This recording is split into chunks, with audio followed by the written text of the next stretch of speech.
સત્યના માર્ગે ચાલશો એ જ મોટો ધર્મ છે. ગોસ્વામી તુલસીદાસજી કહે છે, ધર્મ ન દૂસર સત્ય સમાના, સત્ય સમાન બીજો કોઈ ધર્મ નથી. અને શ્રીમદ ભાગવતનો પ્રારંભ પણ એટલા માટે સત્યમ પરમ ધીમહીથી થયો. ભાગવતનો ઉપસંહાર પણ સત્યમ પરમ ધીમહીથી. જો સત્ય નહીં રહે એને કારણે તે આટલી બધી હેરાનગતિ છે. એટલા માટે આટલા વકીલો, આટલા કોર્ટ કેસ, આટલા ભરાવા. કેમ? સત્ય નથી. માણસ બોલીને ફરી જાય. રઘુકુલ રીતિ સદા ચલિયા, રઘુકુલ રીતિ સદા ચલિયા, પ્રાણ જાહુ બરુ બચન ન જાઈ, પ્રાણ જાહુ બરુ બચન ન જાઈ, ધર્મ ન દૂસર સત્ય સમાના, ધર્મ ન દૂસર સત્ય સમાના, સત્ય સમાન બીજો કોઈ ધર્મ નથી. અસત્ય અને જૂઠને કારણે જ વ્યક્તિ અને સમાજ હેરાન થાય છે. એટલા માટે આટલી કોર્ટ, આટલા કેસ, આટલા વકીલ, આટલા ખર્ચા, આટલા કોર્ટના ધક્કા. માણસને છે ને જૂઠ બહુ સરળ લાગે, પણ હકીકતમાં જૂઠ કઠણ છે, સત્ય સરળ છે. તમે જુઓ, સાચું બોલ્યા પછી તમે ભૂલી જાઓ ને તો એ કાંઈ નુકસાન નહીં, પણ ખોટું બોલ્યા પછી જો ભૂલી ગયા તો મર્યા. એટલે દરેક ખોટું બોલ્યા પછી દરેકે દરેક ખોટું તમારે યાદ રાખવું પડે કે આને મેં આમ કીધું હતું તો હવે આને આમ કહેવું પડશે, આને આમ કીધું હતું તો આને આમ જવાબ આપવો પડશે. हर झूठ याद रखना पड़ेगा अनिवार्य रूपेण. और झूठ झूठ झूठ बोलते बोलते बोलते तुम्हारी मेमोरी फुल हो जाएगी और उसके चलते स्ट्रेस लेवल एकदम बढ़ जाएगा.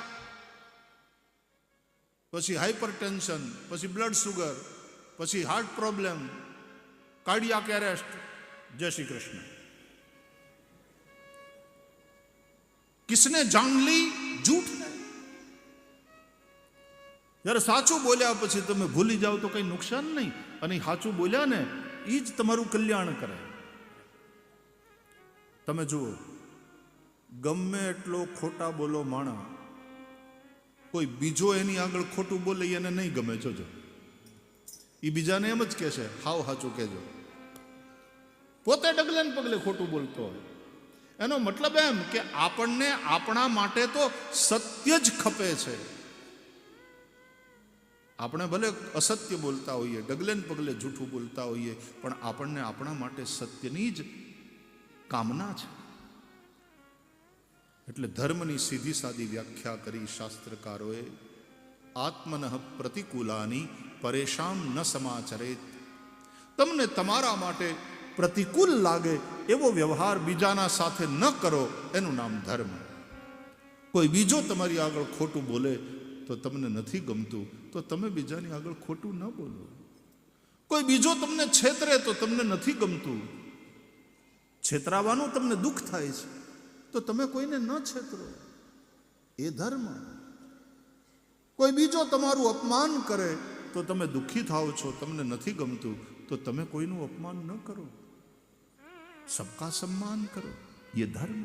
કેટલી સીધી સાદી વ્યાખ્યા છે. આત્મનઃ प्रतिकूलानि परेशान न समाचरे. और इसलिए धर्म न दूसर सत्य समान.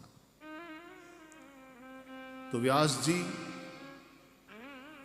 देवर्षि नारद અને શુકદેવ. નારદજી પ્રેરક છે. વ્યાસજી આટલું કર્યું છતાં વ્યાસજીને સંતોષ ન થયો. વ્યાસજી એવા મહાપુરુષ છે કે સમાજને માટે કરતા કરતા પોતે બૂઢા થઈ ગયા હોય તોય એને સંતોષ ન થાય. એ ચૂપ ન બેસે. હજી સમાજ માટે કંઈક કરવાની જરૂર છે, હજી કંઈક કરવાની જરૂર છે. ભગવાને આપણને આપ્યું છે, આપણી પાસે જે ક્ષમતા પ્રભુએ આપણને આપી, હજી આપણે એનો સદુપયોગ કરી અને જનતાના કલ્યાણ માટે કંઈક કરીએ. અસંતુષ્ટ અશાંત વ્યાસ પોતાના આશ્રમમાં બેઠા છે અને એમાં એના જેવા જ એક જગ્યાએ બેસી ન શકે એવા વ્યાસજી બધું કામ બેહીને કર્યું, નારદજીએ ફરતા ફરતા કર્યું. પણ બંને સમાજના ઉત્થાન માટે સમર્પિત એવા મહાનુભાવ છે, નારદજી અને વ્યાસજી. વ્યાસજીના આશ્રમમાં નારદની વીણા અને કરતાલનો ધ્વનિ, નારાયણના નામનું સંકીર્તન સંભળાયું. દેવર્ષિ નારદ નારાયણ નામ સંકીર્તન કરતા વ્યાસ મહર્ષિના આશ્રમમાં પધાર્યા. વ્યાસજીએ સ્વાગત કર્યું, આસન આપ્યું, પૂજા કરી. પૂછું દેવર્ષિ નારદે, પારાશર્ય મહાભાગ ભવતઃ કચ્ચિદાત્મના પરિતુષ્યતિ શારીર આત્મા માનસ એવ વા. હે પરાશર પુત્ર વ્યાસજી, મનથી આત્માથી પ્રસન્ન છો? કરવા યોગ્ય બધું જ તમે કર્યું છે. તમે સમાજને માટે, સનાતન ધર્મ માટે જે કર્યું, તમારું પ્રદાન ઇતિહાસમાં સુવર્ણાક્ષરે લખાશે. પણ છતાં આપને જોઈને એવું લાગે છે કે હજી કંઈક ન્યૂનતાનો બોધ, કે હજી કંઈક ખૂટે છે, હજી કંઈક અધૂરું છે. તમે મને અશાંત દેખાઓ છો. ચારે બાજુ તમારી વાહવાહ થાય છે, તમારા પ્રદાનની નોંધ લેવાય છે, અને છતાં તમે પોતે, તમારા મોઢા ઉપર સંતોષ દેખાતો નથી. વ્યાસજીએ કહ્યું, મહારાજ તમે હાવ સાચી વાત કરી. અસ્ત્યેવ મે સર્વમિદં ત્વયોક્તમ તથાપિ નાત્મા પરિતુષ્યતે મે તન્મૂલમવ્યક્તમગાધબોધમ પૃચ્છામહે ત્વાત્મભવાત્મભૂતમ. અસ્ત્યેવ મે સર્વમિદં ત્વયોક્તમ તથાપિ નાત્મા પરિતુષ્યતે.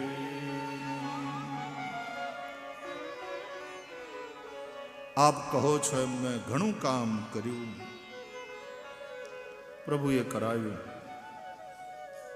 પણ છતાંય હજી સનાતન ધર્મ માટે મને આમ સંતોષ થાય એવું કંઈ થયું નથી. કેમ? મેં લોકો ન આટલું વેદો દ્વારા, પુરાણો દ્વારા, ઇતિહાસો દ્વારા સમજાવ્યું, છતાંય હજી લોકોની પાપમાં રુચિ છે. લોકો પાપ ન કરે એ માટે મેં નરકનો ભય બતાવ્યો, અને લોકો પુણ્ય કર્મમાં પ્રવૃત્ત થાય એ માટે સ્વર્ગ સુખની વાત એની સામે મૂકી, કે પુણ્ય કરશો તો તમને સ્વર્ગનું સુખ મળશે, પાપ કરશે એની નરકમાં ગતિ થશે. છતાંય હજી લોકોની પાપમાં રુચિ છે. હજી શ્રેયના માર્ગે જવાની એવી ખબર નહીં કેમ પણ પ્રેરણા નથી થતી. એ વખતે આવું હતું તો અત્યારે લોકો અમને પૂછે એમાં શું નવાય, કે આટલી કથાઓ થાય છે ને તમે બધા ગામે ગામ ફરો છો, તોય પાપ વધતું જાય છે, અનીતિ વધતી જાય છે, ખોટું વધતું જાય છે. આવું કેમ? પત્રકારોએ પૂછે આવું. ભણેલા ગણેલા લોકો, વિચારશીલ માણસો પણ પ્રશ્ન આવો કરે, અને પ્રશ્ન સ્વાભાવિકપણે થાય કે આઉટકમ શું છે? આટલી સંપત્તિ, આટલો સમય અને આટલી શક્તિ આપણે લગાડીએ આવા આયોજનો માટે, અને આઉટકમ શું? છતાંય આટલું ખોટું થાય છે. એકવાર ગાંધી બાપુને એ વખતે કોઈકે પ્રશ્ન કર્યો કે બાપુ, આ સત્યાગ્રહી છે ને આપણી સાથે, ખાદી પહેરે છે, એમાંના ઘણા દારૂ પીવે છે, સત્યાગ્રહી છે, ખાદીના કપડાં પહેરે છે, માથે ખાદીની ટોપી પહેરે, અને છતાં ન કરવા જેવા કામ કરે છે, દારૂ પીવે છે બાપુ. તો એમને નથી લાગતું તમને કે આ આપણું આ ફેલ છે આંદોલન? તો ગાંધી બાપુ તો પાછા વેપાર વણિક હતા ને. એ કે એનો અર્થ એવો પણ થાય ને કે જે દારૂ પીવે છે એ પણ હવે ખાદી પહેરતા થઈ ગયા છે. એનો એક અર્થ એવો પણ થાય, હવે આજે ખાદી પહેરતા થયા છે, આજે સત્યાગ્રહ માટે થઈને ક્યાંક જોડાય છે, એ કાલ હવારે દારૂ મૂકશે. આપણે આશાવાદી રહ્યો. बात वही बात है, लेकिन देखने का नजरिया है अलग अलग. માણસને ખોટું કરતા રોકી શકે કાનૂનની પાસે મેન્ડેટરી હોય છે ને. કાનૂન તો કાયદો મેન્ડેટરી છે, માનવો જ પડે. કથામાં જે કહેવાય છે એમાં તો તમે સ્વતંત્ર છો, તમે આચરણ કરો તો તમને ફાયદો. બાકી કથા કઈ કોઈ વસ્તુ લાદતી નથી તમારા ઉપર. જે સ્વીકારવામાં આવે ધર્મ, જે સ્વીકારવામાં આવે એ ધર્મ, અને જે લાદવામાં આવે એ કાયદો. એટલે કાયદો મેન્ડેટરી હોય છે, लादा जाए वो कानून है, जो स्वीकार किया जाए वो धर्म है. तो धर्म तो स्वीकारवानी बाबत છે વાલા. તમે જો એ માર્ગે ન ચાલો, તમે જાણો, તમારા કર્મ જાણે, પણ કાયદો એ તો માનવો જ પડે. અને જો તમે કાયદાનો ભંગ કરો તો એના માટે થઈને જે સજા થાય એ ભોગવવી પડે. બાકી પાપ કરે કે પુણ્ય કરે, માણસ સ્વતંત્ર છે, પણ એનું ફળ ભોગવવું પડે. એ પ્રમાણે પછી જ્યારે અકલ આવે ત્યારે આવે કે આપણને આપણા પાપ નડ્યા, અથવા તો કોઈક જગ્યાએ કરેલા પુણ્ય આપણને આડા આવ્યા એટલે બચી ગયા. સ્વલ્પમપ્યસ્ય ધર્મસ્ય ત્રાયતે મહતો ભયાત.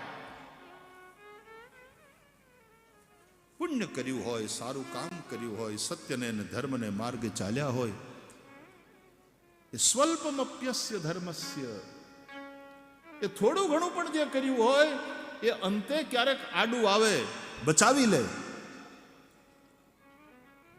કે પુણ્ય આડા આવ્યા એટલે બચી ગયા. શૂળીનું સંકટ સોયથી સર્યું. અવશ્યમેવ ભોક્તવ્યમ કૃતમ કર્મ શુભાશુભમ.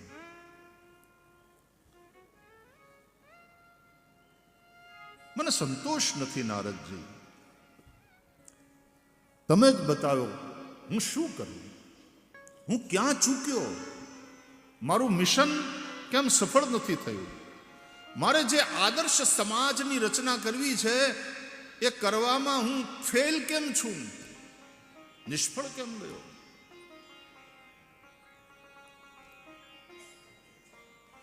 પોલીસ હોય અને ચોર ચોરી ન કરે તો ચોરી નથી થતી એ વાત બરાબર, પણ તેથી કરીને ચોર સાધુ થઈ ગયો છે એવું નથી. ચોરની ચોરીની વૃત્તિ એવી ને એવી છે. આ તો કડક ચોકી પહેરો છે, પોલીસ છે એટલે ચોરી નથી કરતી. એમ ભયને કારણે માણસ પાપ ન કરે. તમે નરકનો ભય બતાવ્યો કે પાપ કરશો તો નરકમાં જશો. ભાગવતમાં પણ 28 પ્રકારના નરકનું વર્ણન છે. જુદા જુદા પાપ કરનારાની જુદા જુદા નરકમાં ગતિ થાય છે. તમે પાપ કરશો તો નરકના દુઃખ ભોગવવાના આવશે. એ ભય બતાવો, અને ભયને કારણે કોઈ પાપથી દૂર રહે એનો મતલબ એ નથી કે પાપ કરવાની એની વૃત્તિ નાશ પામી છે. વૃત્તિ છે.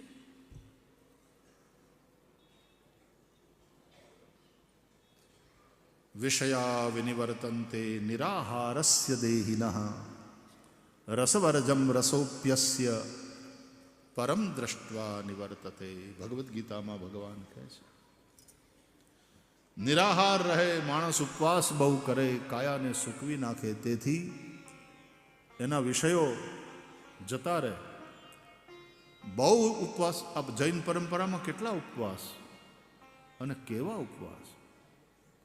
ફરાળ નહીં, જૈનોમાં તો ઉપવાસ એટલે ઉપવાસ. અને કાયાને હાવ સૂકવી નાખે. એટલે જેમ પાંદડા પીળા થઈને ખરી પડે ને, એમ વિષયો ખરી પડે. વિષયા વિનિવર્તન્તે નિરાહારસ્ય દેહિનઃ પણ રસવર્જમ. વિષયોમાં જે રસ છે એ મટ્યો નથી. પાનખર આવે અને પાંદડા બધા ખરી જાય, પણ પછી એક સમય પાછો આવે કે નવા પાંદડા પાછા ફૂટવાના. એ વિષયોમાં જે આસક્તિ છે, એ વિષયોમાં જે રસ છે, એ નથી મટ્યો. જેવો પાછો જમવાનું ચાલુ કરશે ને અને શરીરમાં થોડીક તાકાત આવશે, વળી પાછું મન વાસનામાં જવાનું, મન વિષયોમાં જવાનું. રસોપ્યસ્ય પરમ દ્રષ્ટવા નિવર્તતે. એ તો ભજનનો રસ, પરબ્રહ્મનો રસ જેના જીવનમાં આવ્યો, એ અનુભવ્યો, પછી એને વિષય રસ ફીકા લાગે. આપણું ધોળપદ છે. જેણે રે શ્રી કૃષ્ણ ચરણ રસ ચાખ્યો, એણે રે સંસારને મિથ્યા કરી નાખ્યો. એ રસને જાણે છે શુકદેવ જોગી, અને કંઈક જાણે છે મેં તો નરસૈયો. આ કાકડી બહુ સરસ છે કે આ રસને શુકદેવ જેવા જોગી જાણે છે. ભાગવતમાં તો યોગીન્દ્ર કહ્યા છે.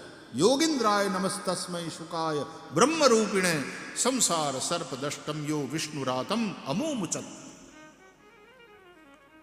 શુકદેવ જાણે છે આ રસને, અને નરસિંહ મહેતા કહે છે કંઈક જાણે છે. હું હાવ ન જાણતો ને ભાઈ, આપણને હું ખબર પડે ને, એ તો બધા શુકદેવજી જેવા મહાપુરુષો જાણે. આપણા જેવા સંસારી માણસ હું એવી ખોટી વિનમ્રતા પણ નહીં. પણ હું એ જાણું છું તે શુકદેવ જાણે છે, એ તો યોગી છે. આપણે જાણીએ એવી અહંતા પણ નહીં, ખોટી વિનમ્રતા નહીં, દેખાડાની વિનમ્રતા પણ નહીં, અને એવી સાચી અહંતા નહીં, દેખાડાની વિનમ્રતા નહીં. એટલે કહે છે કે કંઈક જાણે છે મેં તો નરસૈયો. એ તો યોગી છે અને હું તો ભોગી છું. શુકદેવ યોગી છે, નરસિંહો કહે છે હું તો ભોગી છું, અને એની કૃપાથી કંઈક જાણે છે. મને પણ એ રસનો થોડોક અનુભવ થયો છે મહાદેવની કૃપાથી. અને મહાદેવ ત્રિભુવન ગુરુ, નરસિંહો વૈષ્ણવ, પણ મહાદેવની કૃપાથી કંઈક જાણે છે મેં તો નરસિંહ. મહાદેવની પાસે વરદાન માગ્યું, મહાદેવ પ્રસન્ન થયા ત્યારે, અને તેથી એ રાસલીલાના દર્શન કર્યા. જેણે એ રસને જાણ્યો, એ રસને જાણે, એ રસને ધ્રુવ પ્રહલાદે રે ચાખ્યો. એ રસને ધ્રુવ પ્રહલાદે રે ચાખ્યો, અને એ રસને અંબરીશે રુદિયામાં રાખ્યો. એ રસને જાણે છે શુકદેવ જોગી, અને કંઈક જાણે છે મેં તો નરસૈયો ભોગી. જેણે રે શ્રી કૃષ્ણ ચરણ રસ ચાખ્યો, એણે રે સંસારને મિથ્યા કરી નાખ્યો. વ્યાસજી, તમે સ્વર્ગ સુખની લાલસા જગાડશો, લાલચ આપશો, અને તમે નરકનો ભય બતાડશો તો સ્વર્ગનો લોભ અને નરકનો ભય, એ લોભ અને ભય આ બંને ક્યાં સારી વાત છે? उससे बात नहीं बनेगी. છોકરો લેસન ન કરતો એને મમ્મી લોભ બતાવે, લાલચ આપે કે બરાબર લેસન કરી લે, જો આ પાઠ વાંચી લે ને બેટા 2 પેંડા આપીશ. એ પેંડાની લાલચમાં છોકરું વાંચવા બેહે, ઘણું કરીને ચોપડી ઊંધી પકડી હોય, ઊંધી. મમ્મી થઈ ગયું, પેડા લાવ, કે મારા દીકરા ચોપડીને શીર્ષાસન કરાવ્યું છે, દીકરા તે ચોપડી જ ઊંધી છે. એ પેંડાના લોભથી ચોપડી પકડે ખરો પણ વાંચે નહીં. એની વાંચવામાં રુચિ જ નથી, એની રુચિ પેંડામાં છે. વેદો પણ સ્વર્ગ સુખની લાલચ બતાવે છે, એટલા માટે કે માણસ એ બાને તે સત્કર્મમાં પ્રવૃત્ત થાય. બરાબર છે. પણ દેવર્ષિ નારદે જુદી વાત કરી કે લોભ એ સ્વર્ગનો કેમ ન હોય? અત્યારે ધર્મના નામે માણસ ગાંડો થયો છે આખી દુનિયામાં, અને ત્યારે માનવતાનું કલ્યાણ કરી શકે એવો ધર્મ કયો, એનું નિરૂપણ આ શ્રીમદ ભાગવત કરે છે. ગઈકાલે આપણે ભાગવતની ધર્મની પ્રેમપરક વ્યાખ્યાનું દર્શન કરેલું. સવૈ પુંસામ પરો ધર્મો યતો ભક્તિ હિ અધોક્ષજે અહૈતુક્ય પ્રતિહતા યયાત્મા સંપ્રસિદતી. જે ધર્મનું આચરણ કરવાથી ભગવાન માટે પ્રેમ જાગે, અને ભગવાન માટે પ્રેમ એટલે ફરીથી યાદ દેવડાવું, આપણો ભગવાન 7મા આસમાનમાં નથી રહેતો. આપણો ભગવાન કણકણમાં છે, આપણો ભગવાન પ્રાણી માત્રમાં છે. ઈશ્વર સર્વભૂતાનામ હૃદ્દેશેર્જુન તિષ્ઠતી. આપણો ભગવાન એ રણછોડ છોડમાં પણ છે, છોડમાં રણછોડ, કણ કણમાં છે, હર ક્ષણમાં છે. અને તેથી ભગવાન માટેનો પ્રેમ એટલે પૂરી કાયનાત માટેનો પ્રેમ, પ્રાણી માત્ર પ્રત્યેનો પ્રેમ, અને પ્રાણી માત્રના માટેનો આવો પ્રેમ જગાવે એ જ શ્રેષ્ઠ ધર્મ, એવું ભાગવત કહે છે. અને જ્યારે પ્રાણી માત્ર પ્રત્યેનો એવો પ્રેમ હોય ત્યારે માણસ કબૂડાને દાણા નાખે, ગાયોને ઘાસ ચરાવે, એ કાપી કાપીને ખાઈ ન જાય, એ પંખીડાને મારી ન નાખે. આપણે તો કીડીને તે આટો નાખનારા, આપણે એને માટે લોટ પધરાવનારા, આપણે માછલીઓને ખવડાવનારા, આપણે પંખીડાને દાણા નાખનાર, આપણે પશુઓને, અરે ચાલતી વખતે પણ દ્રષ્ટિપૂતમ ન્યસેત પાદમ, ચાલતી વખતે દ્રષ્ટિથી ધરતીને પવિત્ર કરીને પછી પગ મૂકવો, એમ કહે છે ભાગવત. કીડા મંકોડા આપણા પગની નીચે કચડાઈ ન જાય. ડોંગરે બાપજીના મુખે જેણે જડભરતજીની કથા સાંભળી હોય ને ભાગવતમાં, એને ખબર છે. રાજા રૌગણની પાલકીને જડભરતજી પોતાના ખભા ઉપર ઉઠાવીને ચાલે છે, અને એમાં કીડા મંકોડાને જોયા, મારા પગની છે કચડાઈને મરી જશે, તે કૂદીને પગ દૂર મૂક્યો. એમાં રાજાની પાલકી હલી, પાલકીનું લાકડું રૌગણના માથામાં વાગ્યું. રૌગણ રાજા ગુસ્સે ભરાયા, ક્રોધે ભરાયા. કિમિદમ અરે ત્વમ જીવન મૃત મામ કદર્થી કૃત્ય ભર્તૃ શાસનમ અતિચરસિત્વમ કરોમિ ચિકિત્સાંતે દંડપાણિરિવ. ભાગવતના 5મ સ્કંદના કેટલાક શ્લોકો ગદ્યમાં છે. અધસ્વ શિબિકાયામ પુનઃ સ્વ શિબિકાયામ વિષમગતાયામ પ્રકોપિત ઉવાચ રાજા રઘુગણઃ કિમિદમ અરે ત્વમ જીવન મૃત મામ કદર્થી કૃત્ય ભર્તૃ શાસનમ અતિચરસિત્વમ કરોમિ ચિકિત્સાંતે દંડપાણિરિવ. દંડપાણિરિવ, દંડપાણિ યમઃ. જેના હાથમાં દંડ છે તે યમ. એ જેમ પ્રાણીઓને એના પાપનો દંડ આપે છે, તારા જેવા ઉદ્દંડને સીધે રસ્તે ચલાવવા માટે મેં રાજાએ હાથમાં આ દંડ ધારણ કર્યો છે. કરોમિ ચિકિત્સાંતે, ठहर जा, अभी तुझे ठीक करता हूं।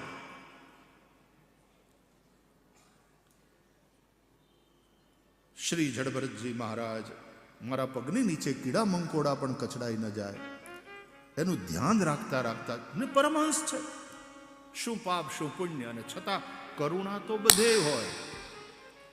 પરમહંસ પણ ઉપરથી ભલે કઠોર દેખાય, એ નાળિયેર જેવો હોય. થોડા અંદર જાઓ એટલે કોપરું, ઓર થોડા અંદર જાઓ નિર્મળ પાણી, પોષણ કરનારું પાણી. રોગીને નાળિયેરનું પાણી આપે ને તો એને તાકાત રહે, એને પચે. એમ પરમહંસ ઉપરથી કઠોર દેખાય તમને, અંદરથી સરસ મજાનું ટોપરું અને એની અંદર મીઠું પાણી.